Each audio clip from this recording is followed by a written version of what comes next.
The End of Dragon's elite specialization for Thief is the Specter, and I'm really impressed with the amount of design that went into it.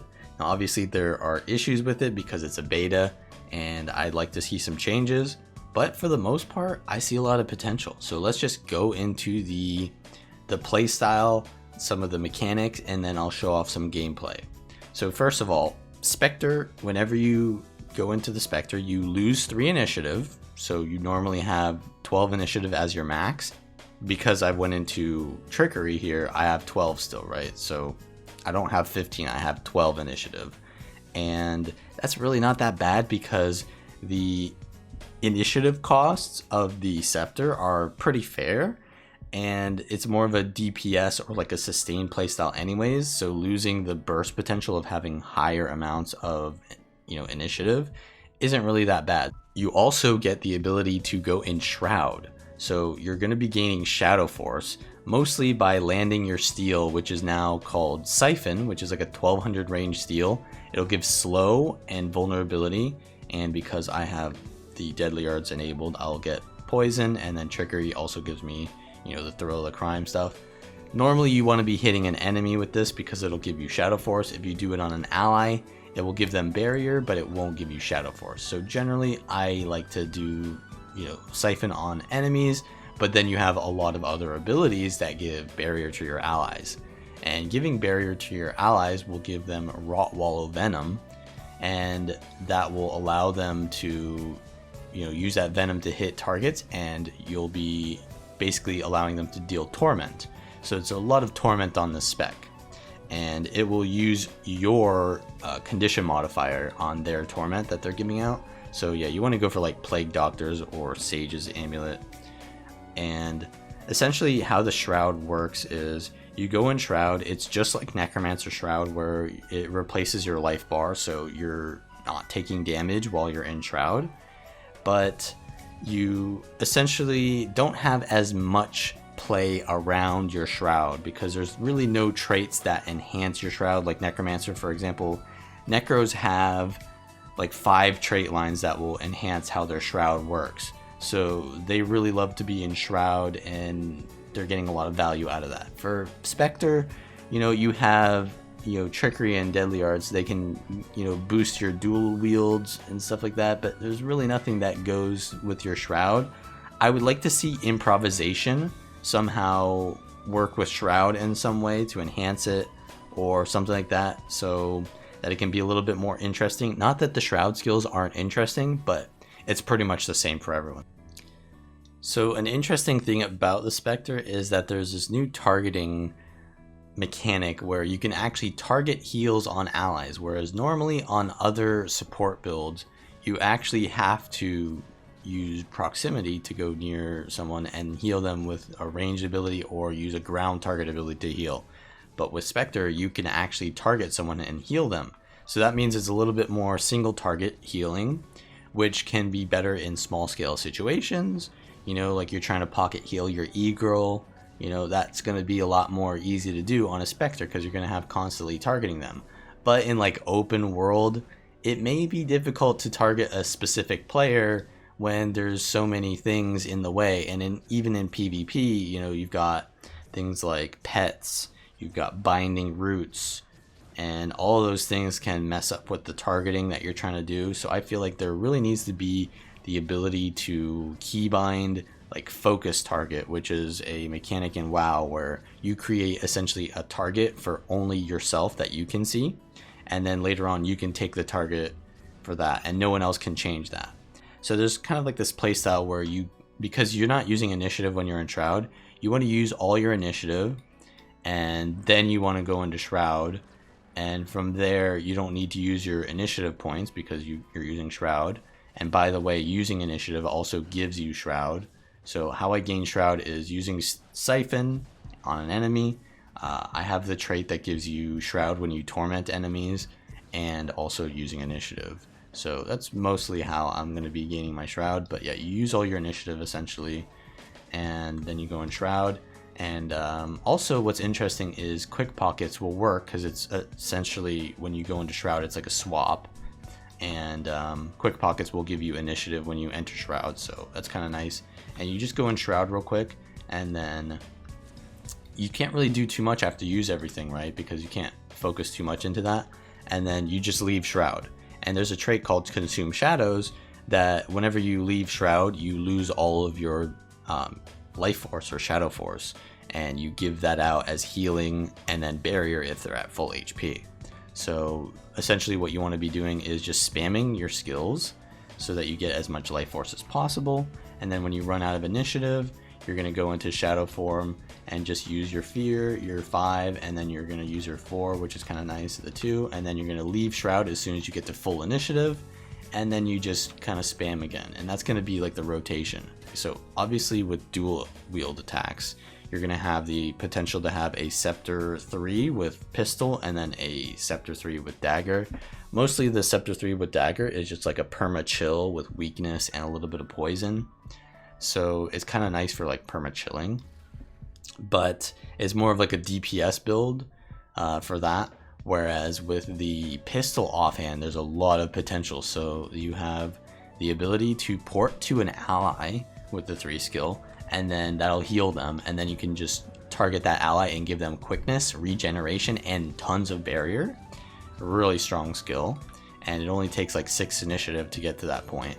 Or what you can do is you can target an enemy and you can immobilize that enemy, and with a lot of traits here you would get like Panic Strike, and you'd have the Deadly Ambition with, you know, poison is what I was using, and you get a decent amount of poison on targets and, you know, debilitate them for your team. And then you can use the flip over part of it, and it'll do slow and torment in a pulsing kind of like channel. And that's actually pretty strong. It does a lot of damage. And then what you can do is you can change how the targeting is. Like, there's a lot of decision making. So I decide maybe I want to, because this will port me away from the target, right? I want to be away from the target, but I want to heal this guy. Or maybe I want to be closer to my ally, but I want to do damage to this guy. So yeah, there's a lot of decision making in your targeting. But because of that, it's, you know, you want to have those options that allows you to target more easily. The traits are obviously going to be Consume Shadows, because that's like the PvP trait. You have like the 300-second trait, and then you have the PvE-ish trait where it just gives you more healing over time. And then obviously you're going to have Rot Wall of Venom, giving barrier to allies is going to give them the Torment Venom. And then I'm taking Larcenous Torment because it increases my Torment damage by 20%, which is nice, but it also gives you Shroud generation, and Shroud generation equals to more healing because of Consume Shadows. And essentially the other choice is to give your barrier when you steal to an ally more effectiveness, and then when you steal to an enemy it gives you more Shroud. So you could take this, and my thinking here is I never really want to steal to my ally because I want to I want to be gaining as much shadow force as possible. So I could use this trait, and that'll give me 10 more Shroud every time I steal, because I'm never really going to target an ally because it's just not worth, because I heal them by just going in Shroud, right, and leaving it. So my thinking is that you'll get more healing by getting more Shroud from the Larcenous Torment, but if you're in like a situation where you can't really get your Torment out, you might get more Shroud from this trait. So I like this though because it gives you a little bit more damage, whereas this gives you Shroud but then kind of like nothing else, and this gives you Shroud but also more damage. So I kind of like Larcenous Torment right now.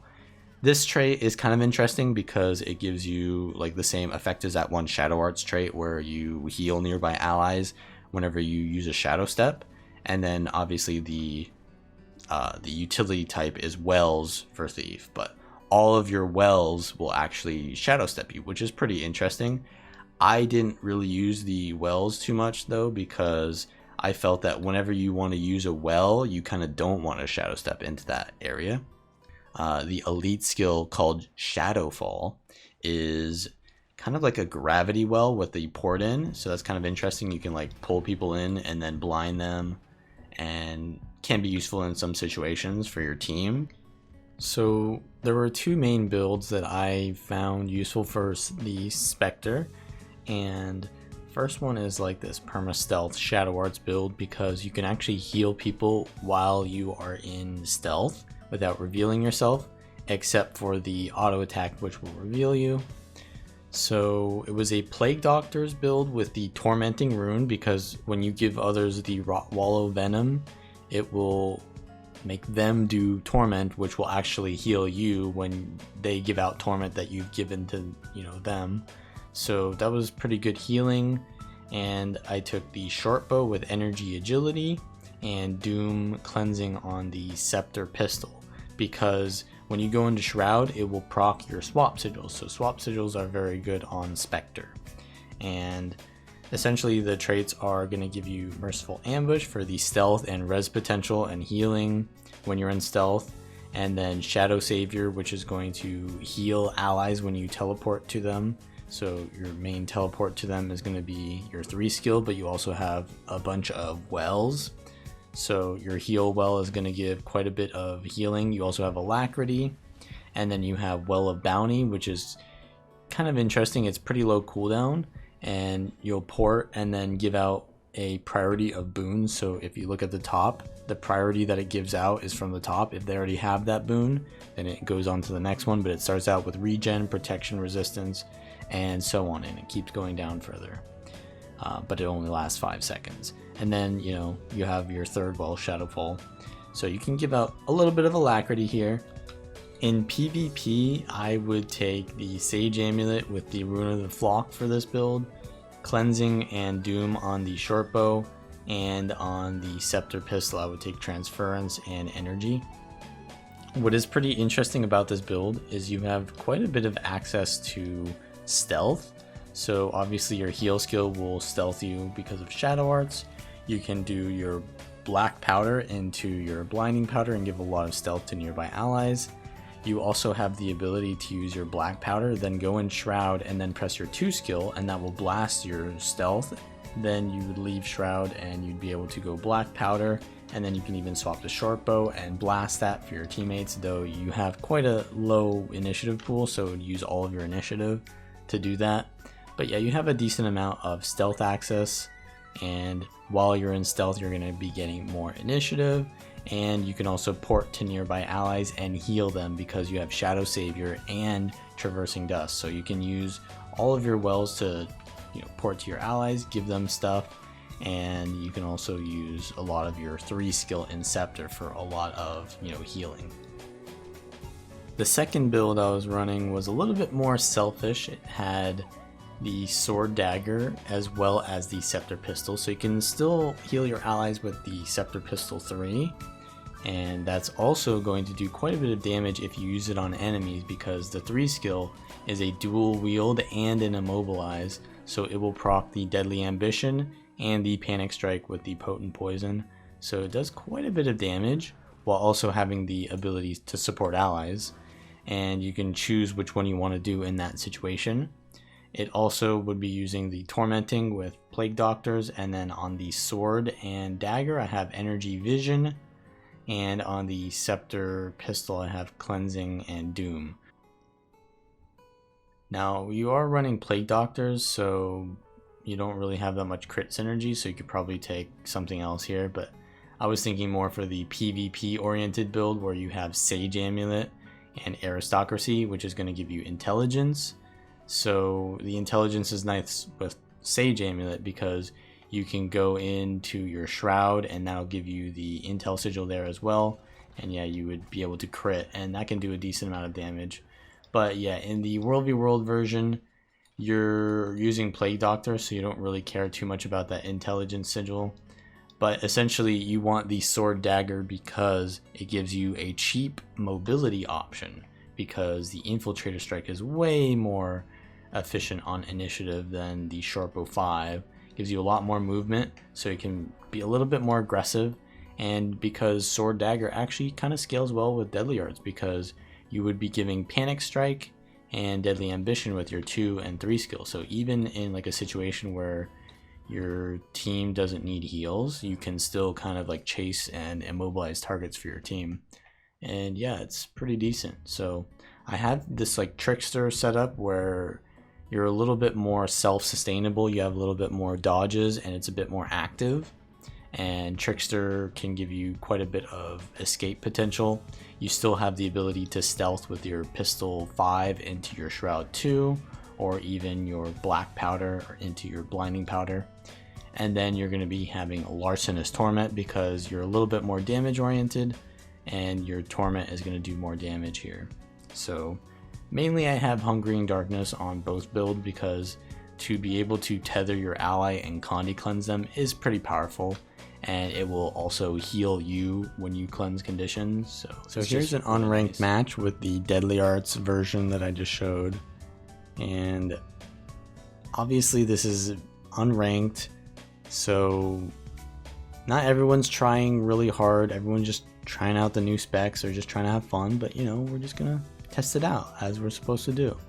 And yeah, so the role of this build is going to be a support, so I need to go into team fights and support my team. So that's what I'm doing. I'm following my Necro, giving them a lot of quickness and regeneration there. I see my Mechanist over here is low, so I give them a decent amount of barrier. Now one thing that's kind of not amazing is that you're giving out barrier, and barrier in high amounts can be very counterplayable, because if they just don't attack through the barrier, then obviously my healing isn't as relevant. It still gives regeneration, which will heal them eventually, but yeah, the barrier kind of is more active, and that's fine because Thief should be a more active support than a passive one. But yeah, we lose a couple allies here, and I'm just gonna look for a situation. I go into Shroud, land a really good Fear and a Stun, which is gonna peel for my allies a little bit. Here you can see that my ally isn't really tethered when I'm in my Shroud, and the reason for that is because for you to tether someone, you need to have either siphoned them previously, or you need to actually be targeting them when you go into Shroud.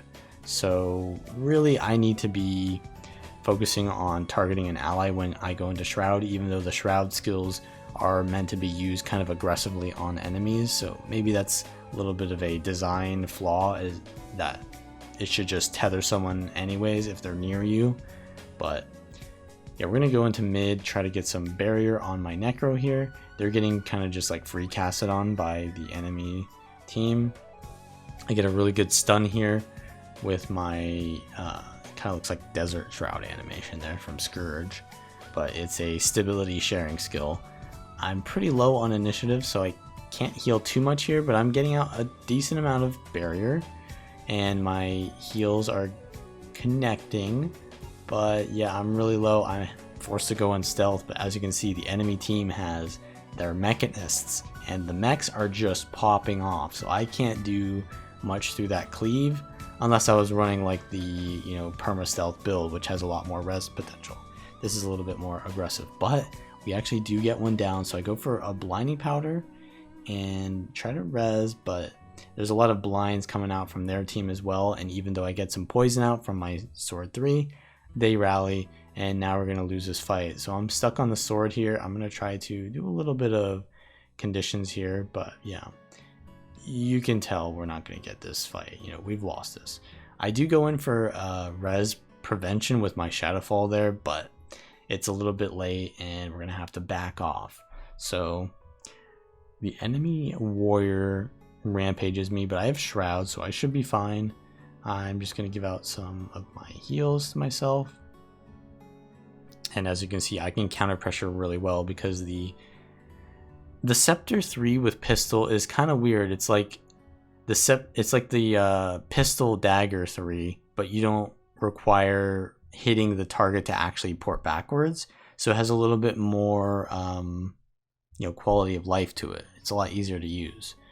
But we're going to come into mid and just put on all the torment on this warrior, and I go into Shroud to try to heal my ally here, but I do have them tethered. Actually, I do have them tethered, so that's pretty good. But yeah, they're pretty low. I'm going to try to stealth them, and one thing about Spectre is that the heal skills, they can actually be line of sighted, so you can target enemies, which allows you to heal from further away. But as you can see here, I'm having trouble healing them because they're behind terrain. So you do have to be a little bit aware of your positioning, and that's a trade-off. So you have the mobility and you have the range, but do you have, the ability to heal people who are kiting on terrain as easily? Not as much as a Tempest or a, Guardian, right? So, potentially this isn't the most optimal meta support build, but I think it's pretty interesting that it is still a potential option, because before, if you wanted to play support Thief, well, that was kind of griefing. So we're going to be chasing this Specter here. They're going to go in stealth, and I'm going to try to regroup with my team to see, because obviously my role is a support, so I really want to be going with my team wherever I go. I land a pretty good fear here into the stun, and I'm just going to try to chase with my team, see if I can get anything done. I leave Shroud, which heals, and I'm going to have to stun break because I'm getting a lot of CCs on me. I try to chase. It's going to be hard for me to chase, but I go into the sword, which is going to allow me to actually port on them. And the dagger 4 is actually not bad because it gives torment, right? And I have torment damage.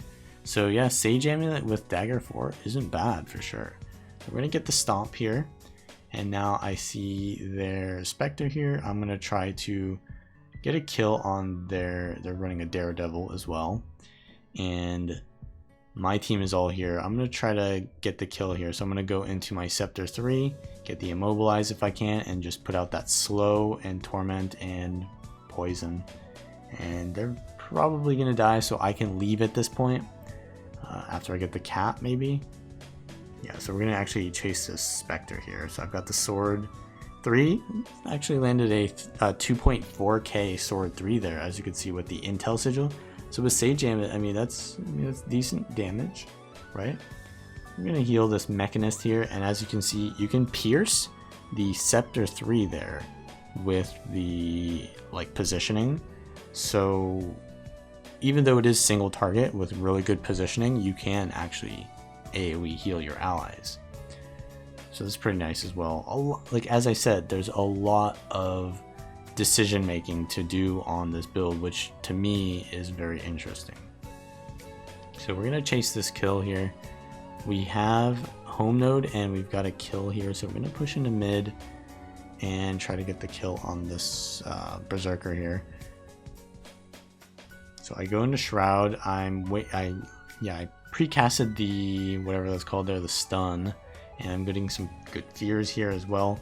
The 3 skill is a little bit clunky because you can't really control how far it goes. It just always goes the same distance every time. So it'd be probably better for you to be able to control how far the 3 skill goes. And you could even probably use it in melee range if it had no minimum range, which would be a lot better. But now how it works is you just always go the maximum distance of the 3 skill. And it makes it kind of hard to land. It's sort of like 7 shot before it got buffed, where if you hit that person when they were at the exact range, it hit all the shots. So I'm going to come into far, and you can see here I use the Sword 3 and I use the Shadow Step 2, the Sword 2 and Shadow Step to rotate into the situation, which is going to allow me to support my ally, prevent them from dying. So I keep just spamming the Scepter 3 to give them barrier. And yet line of sight is kind of an issue there, because if they are running around me, then I'm not actually hitting them. But the range on it makes up for that. So we're going to be able to get the kill there. And also just the fact that I'm supporting my ally allows them to do more damage because the rot wall of venom. I get the stability res there, which is really nice. And I'm going to probably leave Shroud here to heal my ally soon enough. And now we'll probably go into Scepter here to barrier them up. And yeah, the issue that I talked about, you could probably resolve that by just letting go of your mouse. And yeah, we healed that guy up, so we can now leave. They're doing okay. Now my other mech over here is pretty low. You can see I'm getting pretty decent heals on them, a lot of barrier. And they're going to probably head into the Bell, or the Skyhammer, and we're going to just keep healing them from range here. Now as you can see here, I'm in a no port spot, and because of that my 3 skill doesn't reposition me, so I can just sit here on this ledge and constantly press my 3 skill and give out a lot of pocket healing without sacrificing my positioning at all. So that's kind of interesting. You might have like some sort of thing later on where like there's every node has a certain no port spot that you can stand on to heal your allies on and not have to move at all. That could be pretty interesting. But yeah, for now, you have to be a little bit more active to heal your allies. So probably going into far, I'm going to want to heal my mech over here if they're in trouble. So I look over the wall, I'm going to use my sword 2. They're going to block, so I'm going to come back and use the sword 2 again. They're going to go into their S, so maybe, you know, I haven't used my elite skill, and I feel like this is because as a support, you're really not looking to make these kind of like killing plays too often that Shadowfall kind of tries to create. So I'm thinking that Shadowfall is maybe not the best elite skill, at least in these uncoordinated matches. Maybe in more coordinated matches it's fine, but maybe Bassy Venom is better because you want to be in smaller skill situations, right? And yeah, you can see here I can actually finish kills off with my sword dagger. Not the best damage, to be honest, but it's enough to get that kill. Now here my ally goes down, but I can probably get the 1v1 on the Specter, especially since they're really low already. Yeah, and they have no cooldowns left probably, so we're gonna get the Torment on them. They cleanse though, and they're probably, yeah, they're gonna go in stealth and get out of combat probably. So I'm gonna go back to mid and try to cap that, but they actually are gonna try to cap mid. So I come back to mid. They have Bassy Venom. Yeah, probably I should be using Bassy Venom too. I'm just using sword 3, and you can see I'm getting a decent amount of poison, which is nice. I go into Shroud, and I use my 2 skill to try to remove blind there. Yeah, the 3 skill, the rush into the wall there is pretty fail, but we're able to survive and wait for our team to arrive here. I'm gonna probably go, well, I'm using my sword 2 to potentially, yeah, kite there. I see the second thief is coming now, so I'm gonna probably, yeah, stealth here with the black powder and blinding powder. My ally is coming in, so I swap back to sword and I port back on them. They go in stealth, so I don't have the targeting anymore, but I'm gonna chase them into home node. I don't see anyone else going there, so I can get I can probably prevent them from getting the decap. They actually get it instantly, so yeah.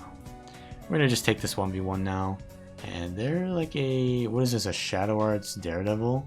So Shadow Arts Daredevils are usually they don't have the best condition cleanse usually, and I'm just constantly throwing out condies. I actually dodged a backstab there. I put down my blind field, and they actually get blinded on their steel, and I'm just gonna chase this for the kill and get the kill here. So I mean, it's a decent amount of damage here, but yeah, especially in cleave situations, because Torment is really good against non-moving enemies. But yeah, that's pretty much the match is going to be over. So if you like this kind of content, then like the video and subscribe for more, because I will be covering all of the new expansion elite specs and showing builds to play them. So leave a comment down below if you guys figured out any good synergies or builds that you can play on the Specter, and I will see you all next time.